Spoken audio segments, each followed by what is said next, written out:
हमारी एक सूत्रीय मांग है, केवल हमारा जो अकारण वेतन बाधित है वो निर्गत किया जाए।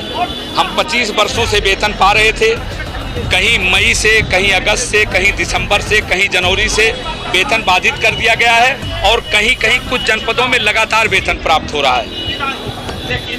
हमारी जो पृष्ठभूमि है मैं आपको थोड़ा विस्तार से बता दूं। जब आज महत्वपूर्ण बात है, आपके चैनल के माध्यम से ये कहना चाहता हूं, जिस चयन बोर्ड की बात हमारा विभाग कहता है, आज की डेट में चयन आयोग भंग है। आप पूछिएगा ये बात जिम्मेदार अफसरों से।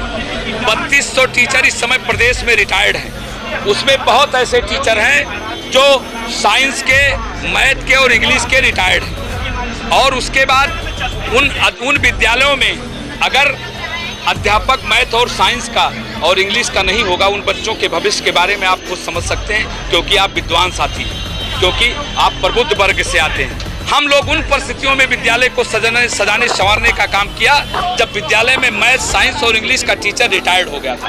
उसके बाद हम लोग उस समय कहीं ना कहीं तैयारियां कर रहे थे, बड़ी तैयारियां कर रहे थे। हम लोग इलाहाबाद में पढ़ रहे थे। उसके बाद कहीं ना कहीं से हमारे गार्जियन से बात करके हम लोगों को बुलाया गया।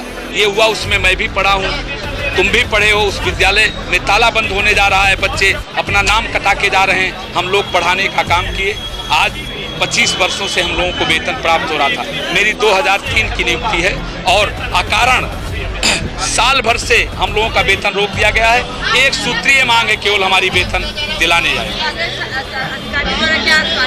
कल महोदय आए और हमारे सामने अच्छी बातें की और बहुत ढंग की बात करके गए, लेकिन अंदर आप पत्रकार साथियों से कुछ उन्होंने विजुअल दिया है जिसमें उन्होंने कुछ सुप्रीम कोर्ट की गलत व्याख्या की है। मैं उनको कहना चाहता हूँ, मैं उनको चैलेंज करता हूँ, अगर सुप्रीम कोर्ट ने हमारे वेतन रोकने का आदेश किया हो तो हमको वेतन नहीं चाहिए। और विद्वान न्यायाधीश इरशाद अली साहब ने स्पष्ट रूप से अपने विभिन्न रिटों में आदेश किया है कि टिल बी रेगुलर कैंडिडेट, जब तक चयनित अभ्यर्थी ना आ जाए तब तक हमको वेतन दिया जाए। और उसके बाद जो ये बात करते हैं प्रबंधक वेतन दे, 818 की रीट को भी उन्होंने उल्लेख किया है। वो जो अल्पकालिक नियुक्त हैं उन पर लागू है, हम पर नहीं लागू है। आज धरना प्रदर्शन में कहाँ से आए हैं लोग? ये कम से कम 25 से 30 जनपदों से आए। अयोध्या, बस्ती। भविष्य की यही रणनीति है, हमारा अनवरत धरना चलेगा जब तक वेतन नहीं रिलीज होगा। और आप लोगों को अगर समय रहेगा तो 2 बजे आइएगा, मैं प्रेस करूंगा, अपने भविष्य की रणनीति के बारे में मैं तय करूंगा।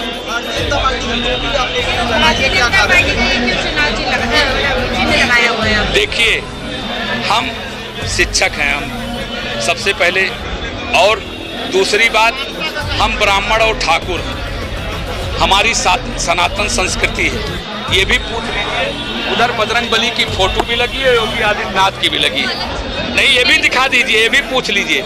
रही बात, ये विजय की पताका है, केसरिया विजय की पताका है, ध्वजवाहक भाजपा लिखा हुआ। हम भाजपा के क्षेत्रीय पदाधिकारी में हैं। हमको दुख इस बात का है कि सरकार हमारे अगेंस्ट नहीं है, माननीय योगी आदित्यनाथ जी हमारे अगेंस्ट नहीं है।